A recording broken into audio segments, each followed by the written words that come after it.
नमस्कार। GNP news में आपका स्वागत है। खबर गाजीपुर से है, जहां मुख्तार के भाई और सांसद अफजल अंसारी ने बयान देते हुए कहा कि सरकार समझ रही है कि मुख्तार अंसारी की कहानी का द एंड कर दिया। ये सही है कि मुख्तार अब दुनिया में नहीं रहे, लेकिन जिस ढंग से सरकार के संरक्षण में अफसरों ने दुर्दांत अपराधियों को बचाने के लिए मुख्तार की हत्या की साजिश को अंजाम दिया है। अफजल अंसारी ने कहा कि राजधर्म है उसकी हत्या हुई है, कोई इसे बहादुरी मान ले तो अलग बात है। अफजल ने कहा कि डॉक्टर, जेल प्रशासन, एलआईयू, एसटीएफ ने वेल प्लान्ड उनका मर्डर किया है। अफजल ने कहा कि जांच के लिए उनका बिस्तर प्रिजर्व हुआ है। अफजल ने कहा कि उनकी बॉडी इस तरह से दफन की गई है कि 20 साल बाद भी परीक्षण हो सकता है। अफजल ने कहा कि जिन लोगों ने समझ लिया है कि मुख्तार की कहानी ख़त्म हो गई, लेकिन ऐसा नहीं है, अब तो कहानी शुरू हुई है। अफजल ने कहा कि वो समझते हैं कि हमने मुख्तार को मिटा दिया, लेकिन किसी की औकात का पता उसकी अंतिम यात्रा से ही चलता है। मुख्तार के जनाजे के दौरान डीएम से बहस के मामले पर बोलते हुए अफजल ने कहा कि मुख्तार की शव यात्रा में इंसानों के समुद्र में सैलाब आया था, जिसे देखकर अधिकारी पागल हो गए थे। अफसरों ने हमें इल्लीगल धमकी भी दी। अफजल ने कहा कि आज तक भारत में किसी भी शव यात्रा दाह संस्कार में लोगों को प्रतिबंधित नहीं किया गया। अफजल ने कहा कि हम मर्माहत हैं। अब हम अपने भाई को कब्र में लिटाकर मिट्टी डालने के लिए परमिशन लेंगे। अब्बास अंसारी के पैरोल के सवाल पर बोलते हुए अफजल ने कहा कि हम 40वें तक इंतज़ार नहीं करेंगे। हम कोशिश करेंगे कि हफ्ते 2 हफ्ते में रेगुलर जमानत पर जेल से बाहर ले आएं। डॉक्टरों से लिखवाया गया है, कुछ सादे लिबास में अधिकारी आए हैं और सबसे लिखवा लिया है कि मुख्तार फिट है, मेडिकली फिट है, इन्हें स्वास्थ्य की लाभ की कोई आवश्यकता नहीं है, इनके शरीर में फिलहाल कोई रोग नहीं है, फिट। और व्हील चेयर पे बैठा के उनको व्हील चेयर ढंगरा के ले आके एम्बुलेंस में लाद के सुबह में 4 बजे हॉस्पिटल में एडमिट किया जाता है और आईसीयू में डाला जाता है, जहां क्रिटिकल पोजीशन में मरीज हो। 6 घंटा इलाज के बाद वो होश में आ जाता है और उसके 4 घंटे के बाद बिना ऑब्जर्वेशन में रखे उसको 72 घंटा ऑब्जर्वेशन में उसको जनरल वार्ड में रखना चाहिए था। सीधे साफ बदनीयती और प्लानिंग दिखाई दे रही है कि वापस जेल में डाला जाए, और जेल में डाल दिया गया। 24 घंटे में उसकी हालत बिगड़ गई। जिस दिन मौत हुई है उस दिन उन्होंने शाम को 3 साढ़े 3 बजे टेलीफोन से वार्ता किया है अपनी बहू से, अपने बेटे से। तो उसकी बहू ने, उसके बेटे ने उनसे जब बात किया है, वो वीडियो वायरल हो रहा, देखिए उसमें वो बोल नहीं पा रहे हैं। वो कह रहे हैं कि मतलब हम पर जहर का असर हो चुका है और हमारी बॉडी हमारा साथ नहीं दे रही है, हम बेहोश हो जा रहे हैं, हम खड़े नहीं हो सकते, हम बैठ नहीं सकते। इस कंडीशन में 3-4 घंटे बाद हमारा गैस भरा हुआ है पूरे पेट में, 10 दिन से मुझे बाथरूम नहीं हुआ है। अगर किसी को कार्डियक अरेस्ट होता है, किसी को हार्ट अटैक होता है, तो क्या ये सारी परिस्थितियां नहीं उसके लिए जिम्मेदार हैं? और ये सारी परिस्थितियां अगर हैं तो जेल का डॉक्टर कैसे लिखता है कि ये फिट है?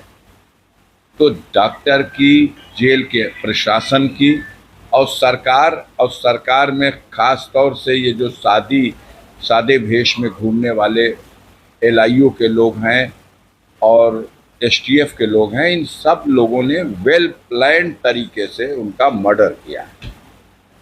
मेरा स्पष्ट आरोप है। और सुनिए, ये पॉइजन की बात आई है कि पॉइजन की वजह बनी है, हार्ट अटैक हो सकता है।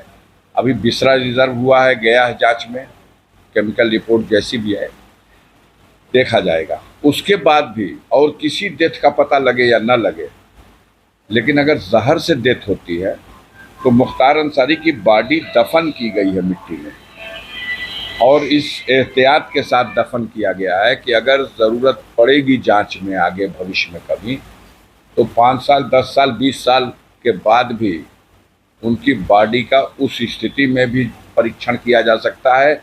एक बाल और एक नाखून भी सलामत मिलेगा तो उससे भी अगर पॉइजन से डेथ हुई होगी तो वो साबित हो जाएगा, क्योंकि आजकल टेक्नोलॉजी उस लेवल की मिल चुकी है वर्ल्ड में। तो जिन लोगों ने ये समझ लिया है कि मुख्तार अंसारी की कहानी डेड एंड हो गई, ऐसा नहीं है। कहानी तो अब शुरू होगी, कहानी तो अब शुरू होगी। आपने मुख्तार को बदनाम करने के लिए मीडिया का सहारा लेकर के इस सरकारी तंत्र ने झूठे मुकदमे लिखवाए, बदनाम करने के लिए झूठी कहानियां उनके साथ जोड़ी। जेल में बंद करने के बाद उस आदमी के खिलाफ 50 से ज़्यादा मुकदमा जेल में भी है और 50 मुकदमा भी लिखा गया। अन्याय की पराकाष्ठा है। वो समझते थे कि हमने मुख्तार अंसारी को मिटा दिया। कल पता चला है उत्तर प्रदेश सरकार को, प्रशासन को और जो मीडिया के बंधु हैं उनको भी देखने को मिला होगा कि किसी की औकात की पहचान उसकी अंतिम ही यात्रा होती है। और कल मुख्तार की अंतिम यात्रा में लोग शामिल न हों, इसके लिए पूरी उत्तर प्रदेश सरकार ने 3 दिन में चप्पे चप्पे नक्के नक्के पूरे पूर्वांचल में, आजमगढ़ में, जौनपुर में, मऊ में, बलिया में, चंदौली में, गाजीपुर के हर जगह पे एकदम जैसे अजीब दहशत का माहौल बनाने का प्रयास किया था, फोर्स मार्च। लेकिन परिणाम क्या रहा? हुजूम का हुजूम ऐसे निकल रहा था जैसे कि जमीन फट गई हो, इंसान निकल रहे हैं। सिर्फ सर ही सर दिखाई दे रहा था। इंसानों क्या एक समुद्र में सैलाब आया हो, और पागल हो गए थे देख करके अधिकारी। फिर उनके गुस्से का मुजाहिरा भी आपने देखा होगा, इनलीगल धमकी भी आपने देखा होगा। आज तक इस भारत में किसी को अपनी शव यात्रा ले जाने के लिए और किसी के दाह संस्कार के लिए कभी ये प्रतिबंधित नहीं किया गया कि शमशान घाट शव यात्रा में कितने लोग जाएंगे या शमशान घाट पर चिता में कितने लोग लकड़ी रखेंगे। और न किसी मुसलमान के लिए प्रतिबंध लगाया जा सकता है कि किसी की नमाज जनाजा में कौन शिरकत कर सकता है और कितने लोग कर सकते हैं, या उसकी मिट्टी कौन दे सकता है या नहीं दे सकता है, और इसके लिए अनुमति नहीं ली गई। धमकी दी गई कि आचार संहिता लागू है। कोई पॉलिटिकल आयोजन था, किसी पार्टी का सम्मेलन था, कोई धरना जुलूस प्रदर्शन था, आचार संहिता के उल्लंघन का विषय कहाँ पैदा होता है? धार्मिक राइट्स हैं, धार्मिक क्रियाकलाप हैं। अब आप हर चीज़ को मतलब जैसे लगता है कि अहंकार की प्रकाष्ठा है। सारे देश देख रहे हैं लोग उस वीडियो में जिस तरह का अहंकार दिखाई दे रहा है, और सरकार ने जो मन बढ़ाया है। अब तो हम लोग मरमाहत हैं, हमारा भाई नहीं रहा, हम उसकी लाश कब्र में सुला के मिट्टी भी नहीं देंगे, मिट्टी लेने के लिए आपसे परमिशन लेंगे। ये स्थिति है। तो इस सरकार की उल्टी गिनती है ये अहंकार तो कंस को भी था जो मथुरा नरेश था। देखिए, मुख्तार की कहानी सरकार समझ रही है कि हमने द एंड कर दिया, लेकिन ये तो सही है कि मुख्तार इस दुनिया में अब नहीं रहे, लेकिन जितने फूहर ढंग से सरकार के संरक्षण में उनके चहेते अधिकारियों ने दुर्दांत अपराधियों को बचाने के लिए मुख्तार अंसारी की हत्या करने की साजिश को अंजाम दिया है। जेल में जबकि वो न्यायिक अभिरक्षा में होते हुए सरकार की ही कस्टडी में है, तो जो राजधर्म है उसकी हत्या हुई है। अब कोई इसे अपनी बहादुरी समझ ले तो अलग बात है। अब आप चैनलों के माध्यम से सरकार ये चलवा रही है कि उनकी मौत कार्डिया अरेस्ट हार्ट अटैक के हुई। प्रथम दृष्टया पोस्टमार्टम में ये कारण आया है। हम इसका खंडन नहीं करते। थोड़ी देर के लिए हम इसे मान लेते हैं कि उन्हें हार्ट अटैक भी आया है। तो उस परिस्थिति में उनको पहुंचाने के लिए मेरा या जो परिजनों का आरोप है उसी वजह से ऐसा हुआ है। 19 तारीख को मुख्तार को जहर दिया गया, जेल में खाने में मिलाकर जहर दिया गया। मुख्तार ने खुद इसकी कंप्लेन न्यायालय में कराई। उनके वकील ने हमें भी बताया। हमने खुद जेल सुपरिटेंडेंट से टेलीफोन से बात की और उसने बताया कि हाँ तबीयत ख़राब है। हम लोग डॉक्टर भी दो डॉक्टरों का पैनल बाहर से भी मंगाया है और जेल का डॉक्टर, ये 3 डॉक्टर उनका इलाज कर रहे हैं। हमारी ये वार्ता 20 तारीख को हुई है और उन्होंने कहा कि वो ठीक हो जाएंगे। हमने उनसे अपनी बातचीत में ये कहा है कि उनको जहर दिया गया है और इससे पहले भी उनके बैरिक का खाना चेक करने वाले जेल के कर्मचारी बंदी रक्षक को भी इस जहर का असर हो गया था। जेल में डिप्टी जेलर जो उनकी जेल का बैरिक का इंचार्ज है, उसने भी एक दिन खाना चेक किया और उस जहरीले खाने को खा करके वो बीमार हो गया था और ये दोनों भी, इनकी जान बची है। हॉस्पिटल में 5 दिन एडमिट रहे हैं तब। और अब की बार ये जहर मुख्तार को भी खिला दिया गया धोखे से, तो इनको एडमिट करा दीजिए। उसने कहा नहीं, ये ठीक हो जाएंगे, हम इलाज करा रहे हैं। उन लोगों को जो आप बता रहे हैं सही बात है, तबीयत उनकी ख़राब हुई थी, हमने एडमिट कराया था, लेकिन उसमें अलग अलग भिन्न भिन्न रिपोर्ट आई। एक में आया पॉइज़न का, लेकिन दूसरे में आया कि गैस थी, तीसरे में कुछ और आया। तो खैर उनकी बात अलग है, इनका हम इलाज करा रहे हैं। ये 20 को जब आप इलाज करा रहे हो, कह रहे हो ठीक हो जाएंगे, 21, 22, 23, 24, 25, 26, 6 दिन के बाद 3 बजे भोर में सुपरिटेंडेंट जेल बांदा ने रेडियोग्राम भेजा है मोहम्मदाबाद थाने पे और वहाँ से वायरलेस के ज़रिए मेरे घर आकर के पुलिस के कर्मचारियों ने एक दिया कि ये बांदा से आया है आपके लिए संदेश सुपरिटेंडेंट का। उस में लिखा हुआ है कि आपके भाई की हालत चिंताजनक है, हम इसे मेडिकल कॉलेज में एडमिट कर रहे हैं, आप वहाँ जल्दी से जल्दी पहुँचिए। जब हम वहाँ पहुँचते हैं 12 बजे दिन में, तो मेरी 12:30 पौने 1 बजे मुलाकात होती है। उस समय मुख्तार होश में थे, उनसे मेरी बात हुई है, लेकिन वो उठ के बैठने की स्थिति में नहीं थे। पेट बहुत ज़्यादा फूला हुआ था, उनका ब्लड प्रेशर अभी भी बहुत कम था, ऑक्सीजन लेवल कुछ मेंटेन हुआ था। उन्होंने बताया मैं जेल में बेहोश होकर गिर गया था और अब यहाँ आने के बाद धीरे धीरे मैं होश में आया हूँ, लेकिन हमारा इलाज अगर गंभीरता से ये लोग नहीं करेंगे तो हमारे बॉडी पे जहर का असर हो चुका है, मुझे जहर दिया गया है। सबके सामने उन्होंने फिर कहा। हमने डॉक्टर से बात किया कि आप रिफ़र कर दीजिए लखनऊ इनको पीजीआई के लिए या किसी और हॉस्पिटल में। तो उन्होंने कहा कि हम 3 से 4 दिन में इनको खड़ा कर देंगे। हमने कहा ऐसा मत करना कि इतनी देर तक अपने यहाँ समय बिता दो कि कहीं जाके इलाज ना हो सके। डॉक्टर के धर्म का पालन करना, समय रहते रिफ़र कर देना अगर कंट्रोल में ना आ रहा हो तो। उसने कहा हम 3-4 दिन में खड़ा कर देंगे, आप आके फिर मिल लीजिएगा।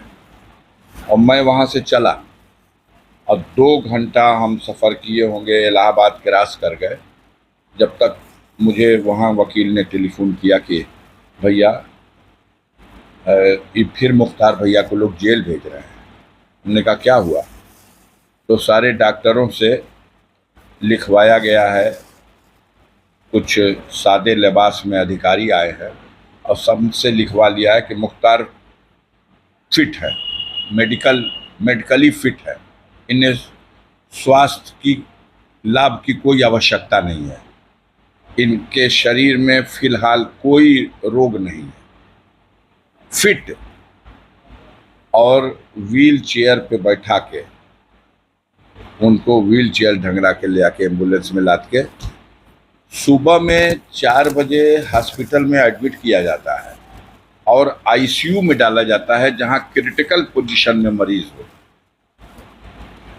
6 घंटा इलाज के बाद नहीं जेल, जब वो कंप्लेन हुई थी, जब कंप्लेन किया मुख्तार ने कोर्ट ने संज्ञान लिया और रिपोर्ट मंगाई कि उसकी तबीयत खराब है और कह रहा है कि हमें जहर दिया गया है, तब एक ही जेलर था बांदा जेल का, वो जेलर सस्पेंड किया गया, 2 डिप्टी जेलर सस्पेंड किए गए।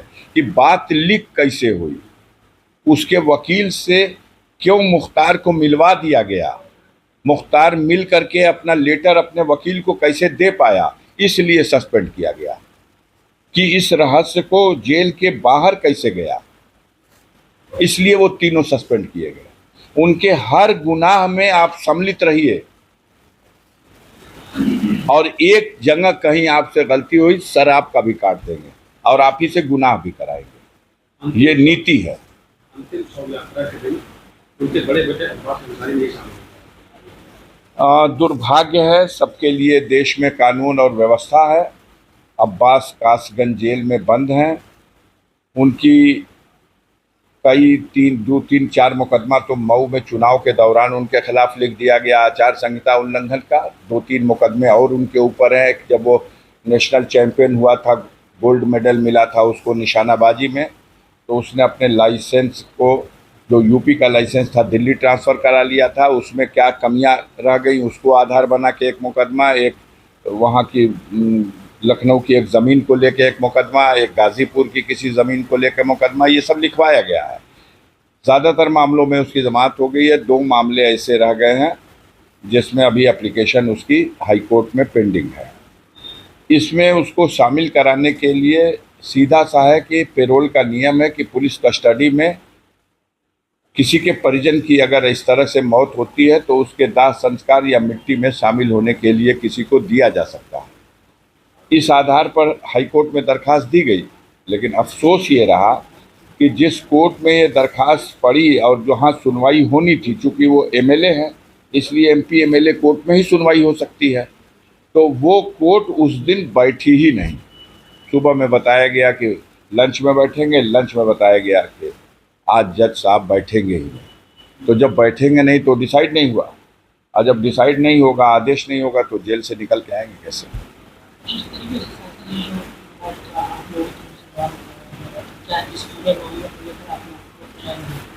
नहीं, ये तो हमारी लीगल टीम इस पे विचार कर रही है। सुप्रीम कोर्ट में एक मैटर ऑलरेडी मुख्तार अंसारी के बेटे उमर ने कर रखा है कि मेरे पिता को यूपी की जेल से किसी दूसरी जेल में शिफ्ट कर दिया जाए। और पहले भी सुप्रीम कोर्ट ने जब पंजाब की रोपड़ जेल से भेजा था मुख्तार को यूपी की जेल में, तो उस वक्त ये डायरेक्शन दिया था कि इसके स्वास्थ्य संबंधी इलाज पर गंभीरतापूर्वक जेल सुपरिटेंडेंट को जिम्मेदारी निभानी है और आवश्यकता पड़े तो कहीं भी भेज के इलाज कराना है। तो वो इस जेल स्टैंड कर रहा सुप्रीम कोर्ट का आर्डर। नया आर्डर जब ये हुआ तो इन्होंने स्टेट को नोटिस की, सुप्रीम कोर्ट ने। स्टेट ने बयानल्फी दी कि मुख्तार की यूपी के जेल में बहुत ही अच्छी सुरक्षा की व्यवस्था है। क्या क्या व्यवस्था है पूरा विवरण लिख करके दिया। माननीय सर्वोच्च न्यायालय ने उनको डायरेक्शन दिया कि ये जो व्यवस्था है इसकी फिर से समीक्षा किया जाए और आवश्यकता किसी और चीज़ की है तो इसमें और वो सुरक्षा बढ़ाई जाए, और इस दरमियान में उनके स्वास्थ्य संबंधी सुविधाओं पर भी विशेष दृष्टि रखी जाए। उसके बाद ये हुआ है। 8 घंटे और 10 घंटे में व्यक्ति आता है, आईसीयू में भर्ती होता है, आईसीयू से वापस जेल में जाता है, जब वो व्यक्ति चलने फिरने की भी स्थिति में नहीं है। तो ये पूरा वेल प्लान्ड है और पूरी तरह से मिल करके इस तरह से ऐसा किया गया। तमाम बैठा लोते तो हमारा ये डिस्टर्ब ना होता। बैठ जाइए, हम बात कर लेंगे आपसे, इनको कहिए बंद करा दें। सर, तमाम नेता सांत्वना देने पहुंचे थे, आज स्वामी प्रसाद मौर्य भी आपके पास आए। स्वाभाविक है, स्वामी प्रसाद मौर्य उत्तर प्रदेश विधानसभा के सदस्य रहे हैं, उत्तर प्रदेश विधानसभा में मंत्री रहे हैं। मुख्तार अंसारी उत्तर प्रदेश विधानसभा में 1996 से लेके 2022 तक विधायक रहे हैं। 25 सालों तक वो लाखों जनता का प्रतिनिधित्व करते रहे हैं। तो उनके एक सदन के सदस्य इतनी लंबी अवधि तक, बहुत दिनों तक उसी पार्टी में जिसमें स्वामी प्रसाद मौर्य थे उसी में मुख्तार अंसारी भी रहे हैं। तो एक ऐसी दुखद घटना है, आम लोग विचलित हैं और उसी कड़ी में स्वामी प्रसाद मौर्य भी अपनी संवेदना व्यक्त करने के लिए आए थे। 40वां कार्यक्रम का क्या स्पीच अब्बास अंसारी के लोग जाएंगे? देखिए, कोशिश की जाएगी, अभी से कुछ नहीं कर सकते। हम 40 दिन का इंतज़ार नहीं करेंगे। हम तो चाहेंगे कि हफ्ते 2 हफ्ते के अंदर हम रेगुलर ज़मानत पर भी उसको निकालने की कोशिश करेंगे।